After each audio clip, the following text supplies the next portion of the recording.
Hello gamers! A black screen on your HP Pavilion Gaming Desktop can often be traced to a startup or Windows problem. Follow along as we work through the proven troubleshooting steps, system repair tools, recovery options, and boot repairs to restore normal operation. A lot of errors pertain to this problem, and we're going to go ahead and jump into what should hopefully be a pretty straightforward process, guys. And we're going to go ahead and jump right into it. First thing I'd recommend doing would be to actually go ahead and boot to the troubleshooting utility on Windows 11. So if you do a hard power off 3 times in a row, Windows should automatically attempt to launch the startup repair utility. And if it doesn't find anything, it will give you the option to select advanced settings, in which case it will take you to a screen that looks like this. Now, if it does not take you to a screen that looks like this, or you're unable to get to that, you can also download the Windows 10 Media Creation Utility, or Windows 11. They probably will make a creation utility for Windows 11 at some point. And it doesn't really matter, you can actually run the Windows 10 utility on Windows 11 as far as I'm aware. And you should be able to run the troubleshooting utilities built in within it. So you just would go ahead and download it to an ISO file and then burn it to a DVD or USB. It'd have to be about 4 gigabytes or more. It couldn't be a small USB flash drive, and it couldn't be a CD. It'd have to be a DVD. And then you boot your computer from it. So depending on the computer manufacturer, you'd have to tap a different key on your keyboard in order to launch that menu, in order to select what boot drive you want to go off of. So it could be anything between the escape key, F2, F8, F12, for example. And those are the function keys on the top of your keyboard. So you may have to just do a little bit of trial and error. Shouldn't take you more than a couple minutes. Googling it would probably be best before you even begin. But anyway, we're ready to go ahead and jump right into it. So we're on the choose an option page. So these will look very similar whether you're booting from it directly within Windows itself, or if you're plugged in a USB flash drive with the media creation utility installed and you selected the recovery option. So when you are setting up your Windows 11 installation or Windows 10, depending on the drive you're using, there should be an option to repair your computer in the bottom left corner of the dialog window, one of the first screens that comes up. You go ahead and select that, and then it would take you to a troubleshooting screen like you see here. And you want to go ahead and select troubleshoot, reset your PC, or see advanced options. And then there are going to be a whole bunch of options in here that we're going to explore in today's video. The first one, we're going to actually go underneath advanced options, and then select startup repair, fix problems that keep Windows from loading. So go ahead and select that first.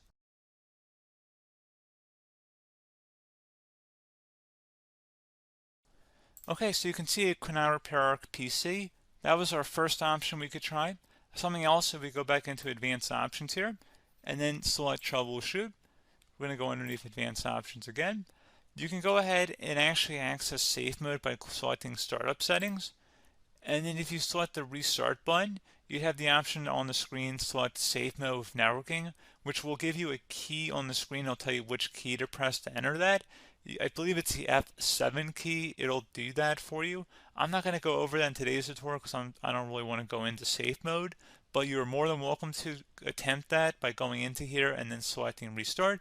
Again, it'll launch another screen. It'll say what key do you want to press, and it'll give you like 7 or 8 different options, and you want to select safe mode with networking. There's also an option for a command prompt too, but that's going to be something we're going to cover later in this video, and we don't even have to go through that in order to access it. So that's why I'm not going to really push for that, because unless you know exactly what's causing the problem, you probably don't need to go into safe mode. Unless you're trying to recover files, in which case then you definitely can go into safe mode, but we're trying to actually recover our computer here. So I hope that makes sense. Something else we can also try here as well would be to uninstall updates, remove recently installed quality or feature updates from Windows. So if you go ahead and select that, you can uninstall the latest quality updates, which generally is the more day-to-day updates. Feature updates are the less regularly released ones, like the big ones. I would equate it to service packs in like Windows 7 and Windows Vista and Windows XP. So larger updates that occur once or twice a year at most. And the quality updates are more just a regular update. So probably obviously depend, it'll take longer if you're going to try and uninstall the latest feature update versus quality update. And maybe you don't need to go back that far. So just giving you guys a couple of pointers with that. Something else you can also look at here, and we're going to jump into the command prompt in a little bit, But you can select System Restore, which will use a restore point recorded on your PC to restore Windows. And this is something I would highly recommend here, guys. So select Next. Assuming you have a restore point saved on your computer, you go ahead and select the most recently created one, and you'll select Next, and then you'll select the drive. You shouldn't actually have to select the drive. You can scan for affected programs, but we're going to keep it all default here, and then we're going to select Finish. So once started, System Restore cannot be interrupted. Do you want to continue? I think we're going to select yes. I don't think we have anything better to do on our computer right now, so just give it a moment here to initialize. It will take a couple minutes to run, obviously depending on how large your hard drive is and how much is saved on the System Restore point. So just give it a couple minutes here.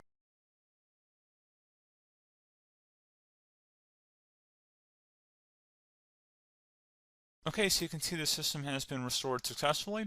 We're going to go over a couple different methods in addition to that if that did not work. So I'm just going to pause the video and we're going to start back on the recovery screen that we started with. Okay, so a couple other things we can try here too. If you go back into troubleshoot, you can select reset your PC while you choose to keep or remove your personal files and then reinstalls Windows. You can select to keep my files, which will remove apps and settings but keeps your personal files. You can also select remove everything, which will remove all of your personal files, apps, and settings. So this is more of a factory reset, the second option here. First option, it should not delete all of your personal files. However, it will pretty much clear most of your programs. And keep in mind, there's no guarantee that your information, number one, is even still available and easily recoverable on your computer to the point that you actually would be able to recover anything. And the second point is that there's always a chance that it won't actually recover and it will just do a factory reset anyway. So there's no guarantee that actually would keep your files anyway. So I would recommend trying to get a recovery tool and backing that up first before selecting it anyway. But again, those are a couple of different options. And then something else you can try here if you go back to the choose an option. Another option, if you go underneath choose an option and select troubleshoot, advanced options, and now select where it says command prompt. Okay, so the first thing we should do is type our main hard drive here. In most cases, it should be the C drive. So you just do a C colon and then hit enter on your keyboard. So once you're underneath the C drive, we're going to type in dir and then hit enter on your keyboard.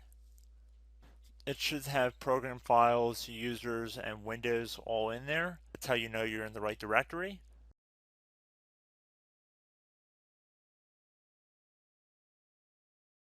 In some cases, it might be the D drive as well, so just keep that in mind.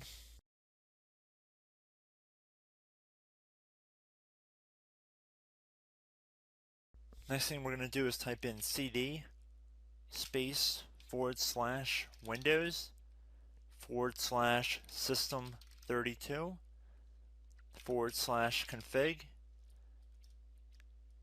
and then you're going to hit enter on your keyboard.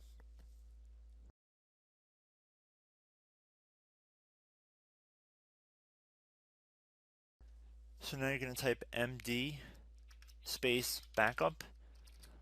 If you've seen other tutorials, it might also say to put down md backup. That's because the backup name is pretty common when you want to back something up. So you can name this whatever you want, doesn't have to be backup. So if you've already made a backup folder in the past, you could do backup 1, for example. So once you're done setting the name you want the backup to be called, hit enter on your keyboard again.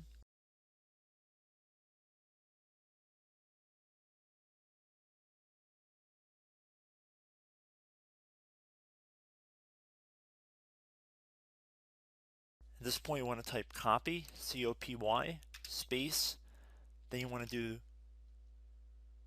the star symbol above the 8 key, then do a period or a dot, whatever you want to call it, then another star sign, and then another space, and then type backup, and then hit enter on your keyboard.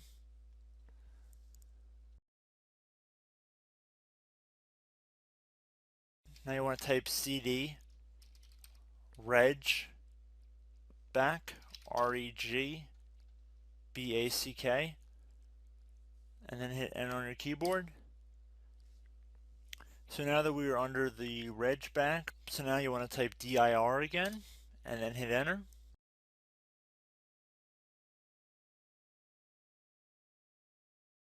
So now at this point we're going to type copy again. So copy, space, star sign, dot, another star sign, space, and then 2 dots. So we're going to type copy, space, star sign, dot, sign, star sign, dot, dot, and then hit enter on your keyboard again. So for overwrite, you want to overwrite all. So type A on your keyboard, so capital A, and then hit enter on your keyboard.